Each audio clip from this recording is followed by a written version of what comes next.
Good evening. Tonight, I'd like to begin with the tale of two young people. Two young people from Southside, Virginia, who came through schools in the same district and had similar educational opportunities in their early years. One, a young lady, endured chronic childhood trauma. And what do I mean by chronic? I mean continual, repeated events throughout her childhood.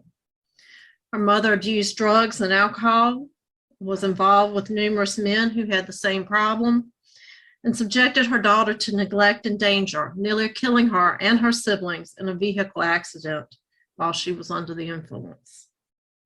Another, a young man, was raised by a single mother, one who similarly brought boyfriends into her children's home, boyfriends who created adversarial relationships with the young man and made it unbearable for him to stay at home. Both the young man and the young woman grew up, I think we would call poor, not a lot of financial advantages by most people's standards. Fast forward to high school. The young woman is a governor's school student who graduates in the top of her class. The young man, who has had some history of criminal charges while in high school, has dropped out of school but is pursuing his GED in hopes that he can go on to a trade school, move away, and escape his situation at home.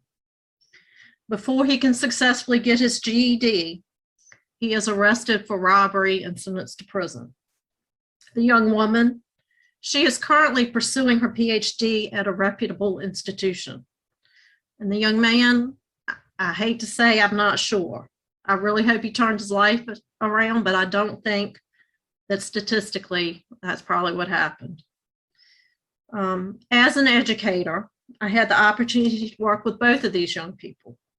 I cared about both of these young people, and I tried to help them both. My heart broke when the young man I had encouraged and helped went home for a school break and never returned to finish preparing for his GED. Later, the news of his arrest reached me, and I was even more heartbroken. Today, for the young lady, I'm still in awe of her. She overcame so much, is still excelling, and is caring for younger family members to take them out of the trauma.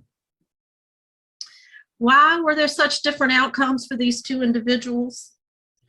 Well, the young woman was taken from her mother fairly early on and placed with grandparents who at least offered stability, if not a great deal more opportunity. The young man was not. The two had different ethnic backgrounds, which no doubt had an impact. The two had different levels of academic ability as well, but both had the intellectual capability to follow their chosen career pathway and be successful. But I believe there has to be more. As a result of knowing these young people, I made it the goal of my studies in graduate school to determine how we, as educators and community members, can help more victims of childhood trauma to find a positive path. That's not the focus of my talk tonight, but it is an insight into why I'm speaking to you at the launch of our Trauma-Informed Care Network. I'm going to go in another direction for a minute and talk a little bit about myself. I grew up in a stable environment with two parents. My father owned a business, and my mother was a stay-at-home mom and housekeeper who took care of us. Across the street, I had two aunts and two uncles who lived in houses right there, and they were like additional parents for us. Whatever we needed, they were there. I didn't live with divorce, poverty, substance abuse, mental health issues, incarceration, or any abuse of any kind. And for a long time, I thought everybody grew up like me. And when I graduated from college, I returned to my hometown here in Southside, Virginia, to teach English at the high school. I didn't know it then, but I had a lot of students who were dealing with trauma, such as the items I've mentioned. Back then, it was the mid-1990s, and we had students who skipped school. We had students who failed every class, were continually in trouble for their behavior, cursed their teachers, fought their classmates, and dropped out of school.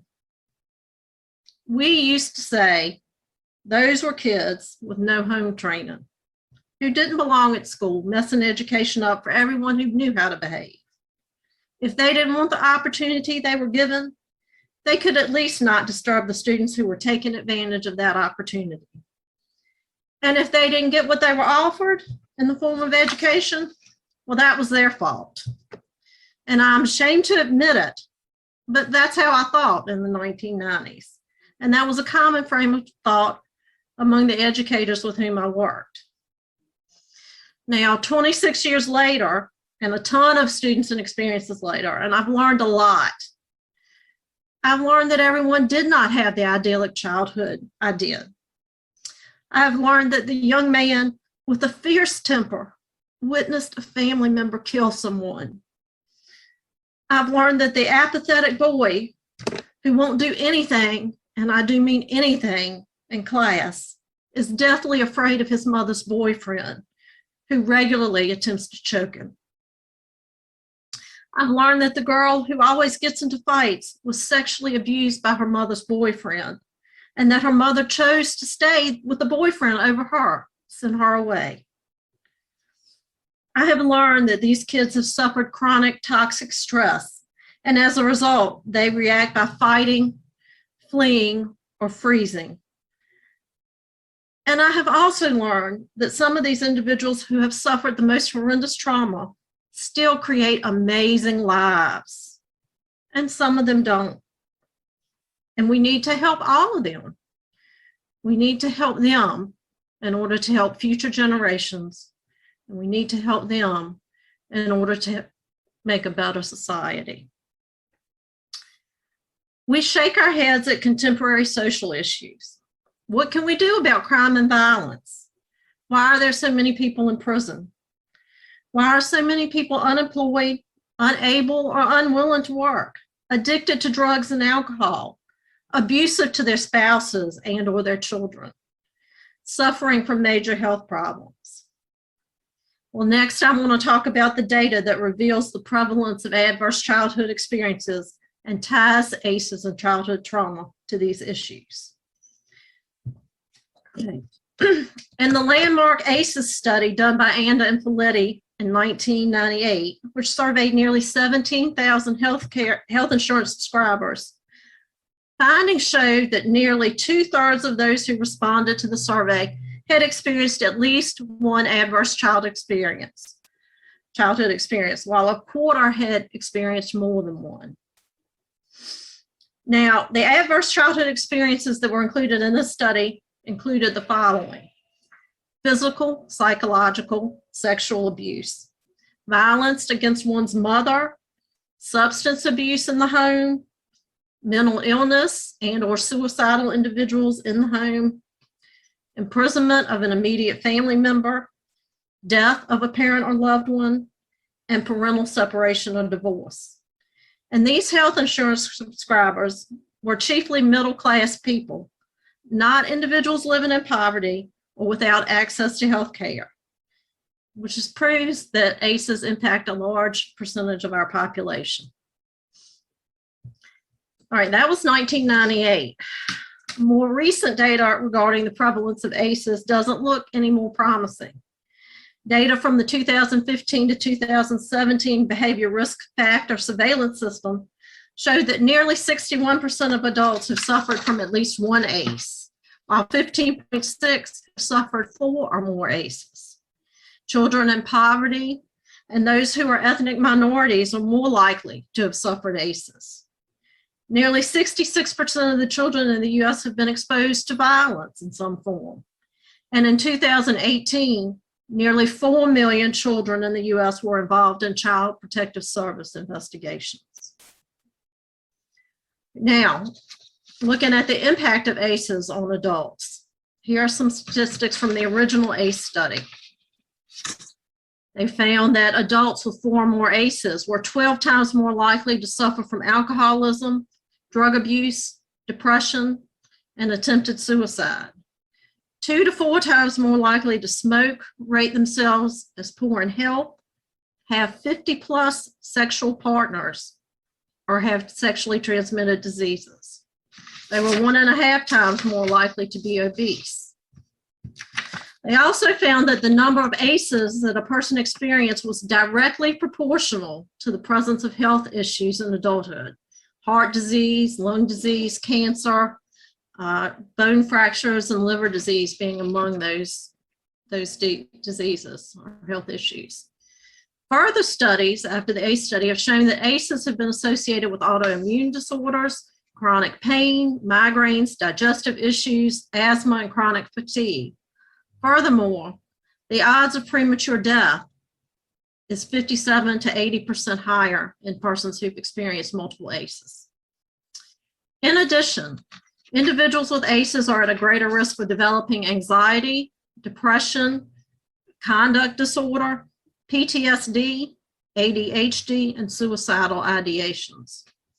A 2018 study found that those with 4 or more ACEs have been shown to be 32.6 times more likely to be diagnosed with a learning or a behavioral problem. Data from studies done in 2017 and 19 showed that children with ACEs are 2 to 4 times more likely to engage in criminal behavior, with those who have suffered abuse and neglect having a 53% greater chance of being arrested as a juvenile, a 38% greater chance of being arrested as an adult, and a 38% chance of being arrested for a violent crime. In terms of education, multiple studies have found a dose-response effect with the number of ACEs a student has and the risk of poor attendance, behavioral problems in school, and behind grade level performance in reading, math, and writing. Along with these issues come lower scores on standardized tests, more remedial classes, greater rates of grade retention, and a doubled risk of dropping out. Obviously, these factors impacted overall educational attainment, employment, and socioeconomic status in adulthood. In fact, a 2018 study showed that individuals with 4 or more ACEs were 2.5 times more likely to be unemployed and 4 times more likely to be out of work for disability than those with no ACEs. Likewise, these individuals were 1.6 times more likely to live in poverty and 16 times more likely to have experienced homelessness as an adult. Furthermore, individuals who have suffered ACEs often have attachment issues. They cannot form lasting relationships, and their experiences impact their parenting and their family environments as adults. So ACEs then are often part of an intergenerational cycle, meaning that multiple generations can be impacted by the perpetuation of these ACEs through bad parenting, through additional stress, through child abuse and neglect. When you consider this data in light of the prevalence of ACEs in our society, it's easy to see how ACEs is connected to a multitude of health and social issues, such as we mentioned earlier. And it's easy to see why addressing ACEs will, at least in part, help address these other issues. And it is easy to see why trauma-informed care matters. With the events of the past 2 years, we can only assume the prevalence of childhood trauma has increased. And until everyone in our communities, and especially those who work with our youth, is aware of the impacts of trauma on individuals and on generations, we cannot rest. It's imperative that we educate our communities on the impacts of ACEs and trauma, as well as ways to build resilience in individuals who have suffered trauma. As long as there are people who still think the way that I did in the mid-90s, that these individuals are just people with no home training, who make bad choices and don't want to do any better for themselves, we must educate. We cannot just give up on these individuals. Studies on resilience, including the one I recently conducted, have proven repeatedly that the presence of caring adults and external support systems positively impacts an individual's ability to recover from trauma. One person, one group can make a difference. That is why trauma-informed care matters. And that is why I'm excited to take part in building our community's trauma-informed care network. Won't you join us? Thank you.